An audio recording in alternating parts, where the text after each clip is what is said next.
একজন ভালো পিতামাতা হিসাবে আপনার ছেলে কিংবা মেয়েকে রোজ যে কথাগুলো বলা উচিত এবং যে কথাগুলো আপনার ছেলে মেয়ের মধ্যে আত্মবিশ্বাস, ইতিবাচক মনোভাব কিংবা একটা পজিটিভ দক্ষতা সম্পন্ন চিন্তা ভাবনা নিয়ে ছেলেটির মধ্যে একটা আত্মচিত্র গড়ে তুলতে পারে এবং যে কথাগুলো আপনার সাথে আপনার সন্তানের একটা ভালো বন্ধুত্বপূর্ণ সম্পর্ক তৈরি করতে পারে, সে কথাগুলোই আপনার রোজ একবার হলে ওকে শোনানো উচিত।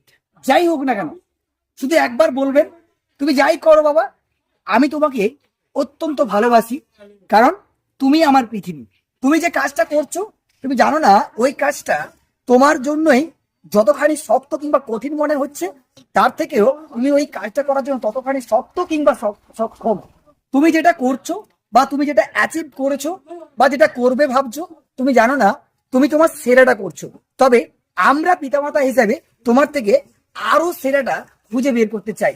আমরা বিশ্বাস রাখি ভগবানের কাছে তোমাকে, তাই আমরা পেয়েছি, কারণ তোমার মধ্যে সমস্ত দক্ষতা কিংবা সমস্ত পটুত্ব আছে, যে পটুত্ব এবং দক্ষতা দিয়ে দুনিয়াটাকে জয় করবে, এই বিশ্বাসটা আমাদের মধ্যে আছে বলেই তোমাকে পেয়েছি।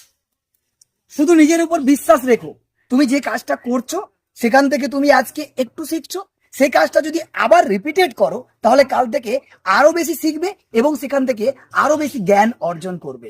এই পৃথিবীর বুকে তুমি প্রতিনিয়ত বেড়ে উঠছো আর প্রতিনিয়ত অনেক অনেক জিনিস শিখছো, যেটা ভেবে আমরা অনেকটা আনন্দিত হই। বিশ্বাস রাখো, বিশ্বাস করো, তুমি আর যেটা ভাবছো তোমার সেই অনুভূতিগুলোকে কিংবা ভাবনাগুলোকে আমরা রেসপেক্ট করি, আমরা ভালোবাসি, শ্রদ্ধা করি।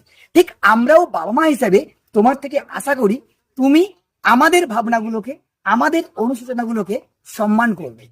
তুমি ভুল করবে, আজকে ভুল করবে, কালকে আবার সেই ভুলটা শুধরে নেবে। আমাদের দৃঢ় বিশ্বাস মানুষ ভুল থেকেই শেখে, আর তোমার মধ্যে সেই প্রতিভা আছে যে তুমি ভুলগুলোকে শুধরে নিজের মধ্যে সঠিক জায়গাটাকে প্রতিস্থাপন করবে।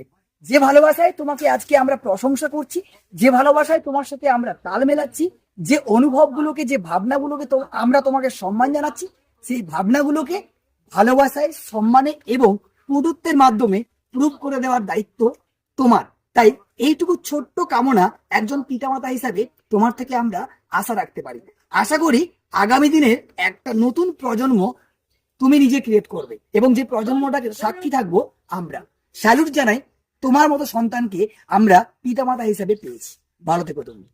এতগুলো পয়েন্ট বলার পর এটুকু বলতে পারি, একজন পিতামাতা হিসাবে আপনার প্রতিনিয়ত, প্রতিদিন একবার হলেও এই পয়েন্টগুলো আপনার ছেলের ইতিবাচকতা, আপনার ছেলের মানসিক ইচ্ছা শক্তিকে বাড়িয়ে তোলা, আপনার ছেলের কৌতূহলকে আরো বাড়িয়ে তোলার জন্য, আপনার ছেলেকে আত্মবিশ্বাসী করে তোলার জন্য এই কথাগুলো রোজ একবার ওকে বলা উচিত। এটা আমার এবং আপনার দৃঢ় সংকল্প হওয়া উচিত যে আজ থেকে এই কথাগুলো আমার সন্তানটিকে, আমার ছেলে মেয়েকে সুশিক্ষায় শিক্ষিত করার জন্য এই কথাগুলোকে ইউটিলাইজ করব, ওদের জীবনটাকে সুন্দরভাবে সাজিয়ে নেওয়ার জন্য। সমস্ত পিতামাতাকে ধন্যবাদ এবং নমস্কার।